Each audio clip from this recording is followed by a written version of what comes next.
So all the negative, all the bad stuff, all the famine, sword and pestilence, and Jeremiah is now putting in these little new covenant messages. Because it's only the new covenant that gives anything in the Bible the right to claim that God's people have any hope at all. So, I want you to see this. And I hope parents can translate this into their parenting as well. Facts about God's discipline. Why was God going to do this? Surely there was another way. Could he just come in and just kind of rapture out all the bad guys and drop them in the valley of Hinnom or something? You know, couldn't he just, well, they're out of the way. Surely you all get your act together now. Why this? Why was God going to use such dire discipline? And I was listening to someone who said the reason we struggle to understand why God would be so severe is because the things that they did, that God was so angry about, and he took such severe discipline over, adultery, pornography, child abuse, idolatry, direct ignorance of his word, distorting his word. Those are the things God has ticked about. That's why these people are being punished.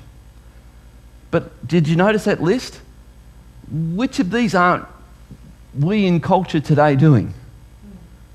In other words, we are so immersed in the very rebellion that we're now reading about, we don't see what the problem is. We're just like, it's not that bad. Geez, give the guy a break. We're in the grace. Now, you should be going, well, I'm torn. Because we should be showing people grace, but there's something not right about that picture. And if you've read Philip Yancey's book, Amazing Grace, he actually gives that exact scenario where he has a friend of his come and tell him, or ask him, Philip, I hear you talk about grace. Can you just reassure me, is God a God of grace? Yes, he is. Okay, I've got something to tell you. I'm about to go and commit adultery on my wife. And Philip Yancey was torn. If you've read the book, you know the story, where he says, well, I didn't know what to say to him because God is a God of grace. He is a forgiving God. But yet there's something in me that says, that's not right. And I guess if I just walked past the table at the time, I just would have flicked Titus chapter 2, verses 5 and 6, Philip Yancey's way, and said, read that. Because it says the grace of God has appeared, saving us and training us to obey God and live in all righteousness and godliness. Yeah, that's right. That's what the grace of God does. So when a church says to a people, hey, we're saved by grace, but grace doesn't mean you've got to get out of jail code. You can go and do whatever you want. That's not what it means, because if you've been saved by grace, that grace is training you to do right things. So here's some facts about God's discipline that we need to understand. It's always for good. God's discipline is always for good. David quoted from Hebrews 13, and that whole chapter there, from chapter 12 and into 13, if you read it, you read about the struggle of obedience, the struggle that, it starts off in chapter 12 talking about that Jesus experienced that struggle. In fact, if I had the time, I would have talked about the deep emotions, the feelings that Jesus had as he was approaching the cross. Because I think that's the example of you don't live your life based on feelings. Because Jesus clearly was having all kinds of feelings about what was about to happen to him. And we're hearing prayers like, Father, if there's any other way, take this cup from me. Wow, there's a man who's having some feelings. And yet, it says that God's discipline was on him and he learned obedience. Wow. By what he suffered. Amazing. So, God's discipline is always for good.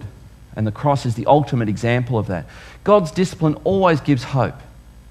Always gives hope. We read this, that there will be a time of distress for Jacob, yet he shall be saved. Yet he shall be saved. God's discipline always gives hope. Nextly, God's discipline is always designed to restore. In other words, if you've got something that God needs to discipline in your life and he disciplines you, the goal is that you stop doing that so that you can do what he has called you to do better. Now I want you to think about those three words, because you may feel like you have lost a lot in life and you need restoration. I'm telling you now, Jesus is the only one who can restore your life. You may feel that your life is not good. And I want you to understand that what we're seeing here, the reason God was going to restore Israel was so that the Messiah could be born.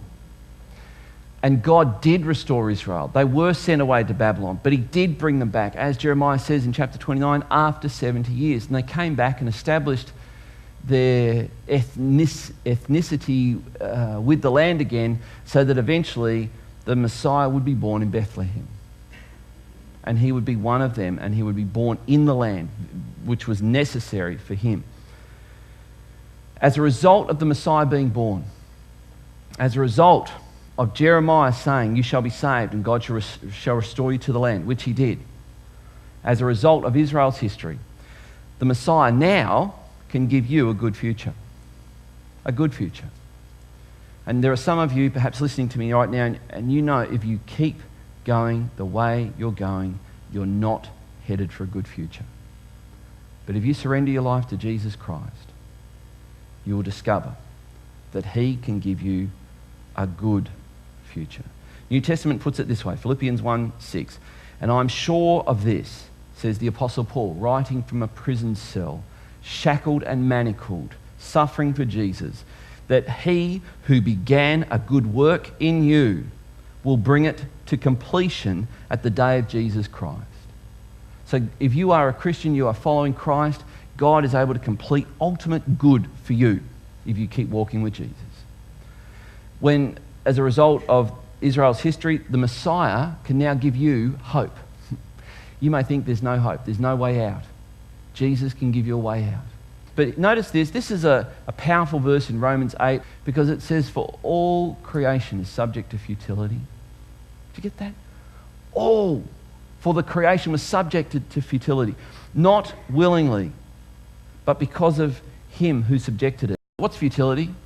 Heartache, disappointment, pain, injury, tragedy, loss of life, cancer.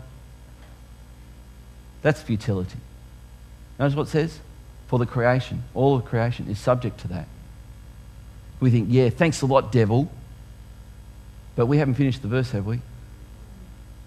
What's the last two words? In hope. And I've got to tell you now, there is nothing about hope related to the devil.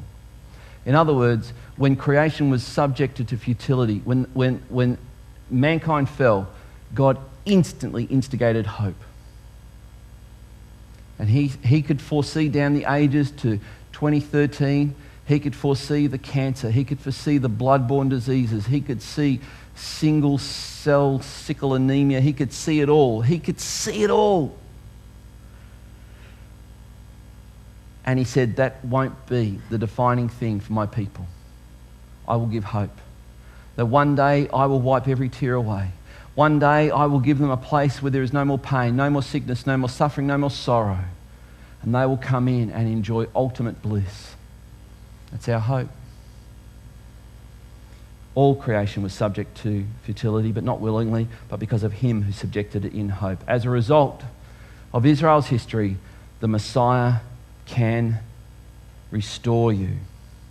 And this is how 1 Peter, and I'm just about done, 1 Peter 5:10 says this, "And after you have suffered a little while, the God of all grace, who has called you to his eternal glory in Christ, will himself," notice this word, "restore, confirm, strengthen, and establish you." Wow.